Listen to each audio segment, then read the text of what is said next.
Ouvrez l'appli où vous suivez votre argent là tout de suite. Regardez la semaine du 1er au 5 juin. Du rouge, partout. Vos actions, l'or, le bitcoin, tout a plongé en même temps. En 3 jours, plus de 1000 milliards de dollars sont partis en fumée. Le S&P 500 a vécu sa pire séance depuis octobre 2025. Même l'or, le refuge des refuges, a reculé. Et le plus dingue, on va vous répéter en boucle que c'est la faute d'une bonne nouvelle, d'un rapport sur l'emploi. Sauf que c'est faux. Et la vraie raison, presque personne n'en parle. On décortique ça ensemble, sans parler chinois. Pour comprendre les marchés pour de vrai, abonnez-vous à Evoluo. On y va. Vendredi 5 juin, 8h30 à New York, 172 000 emplois créés en mai, 2 fois plus que prévu. Une économie en pleine forme. Normalement, ça se fête. Là, les marchés ont dévissé. Les médias ont tenu leur titre. La bourse panique à cause d'une bonne nouvelle, simple et trompeur, parce que la mèche avait été allumée 2 jours plus tôt. Mercredi soir, le géant des puces Broadcom déçoit. Il ne relève pas ses prévisions sur l'IA. Et tout le secteur des semi-conducteurs s'effondre, plus de 10% en une journée, du jamais vu depuis le crack Covid de 2020.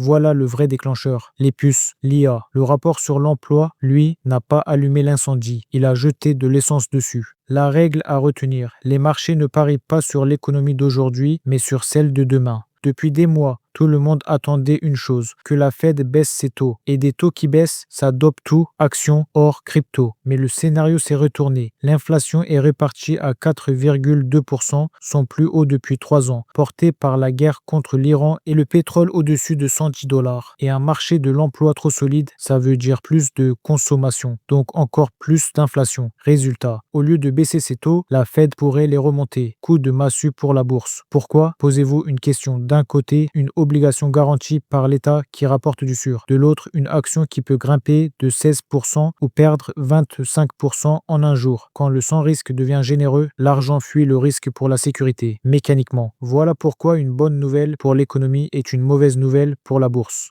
3 forces ont amplifié la chute. Toutes aspirent le cash du marché. 1. Les géants de la tech. OpenAI vise une entrée en bourse à près de 1000 milliards. Meta lève des dizaines de milliards. Google près de 85. Pour acheter ces montagnes de nouvelles actions, il faut vendre ce qu'on a. 2. SpaceX. L'IPO du siècle, valorisé 1750 milliards. Pour y participer, les fonds ont vendu des actions tech et du Bitcoin. Voilà pourquoi le Bitcoin a perdu plus de 14% en une semaine. Mais soyons honnêtes, il baissait déjà avant, plombé par les sorties d'ETF. 3. L'or. Le refuge ultime qui baisse en pleine panique. Oui, des taux qui montent le rendent moins attractif. Et les fonds qui ont besoin de cash vendent ce qu'ils peuvent, même l'or. Ce n'est pas un effondrement, c'est un repli tactique. Les fondamentaux n'ont pas bougé. La vraie question, qu'est-ce qu'on fait de notre argent? D'abord, on ne vend pas tout dans la panique, surtout pas. Le S&P avait pris 20% en 2 mois. Une correction après ça, c'est mécanique, une respiration, pas un effondrement. Si vous croyez à une entreprise, une baisse de son cours, ce n'est pas une alerte, c'est une promo. Et si vous ne savez pas quand entrer, personne ne sait prédire le point bas. Retenez 3 lettres, DCA. Vous investissez une somme fixe régulièrement, à 7400, à 7200, à 7000. Vous lissez votre prix et vous arrêtez de jouer au devin. Pour la crypto, une règle en plus, pas de levier. Cette semaine, 93% des liquidations venaient de positions à effet de levier. Ceux qui ont tout perdu, ce sont ceux qui avaient emprunté pour jouer plus gros.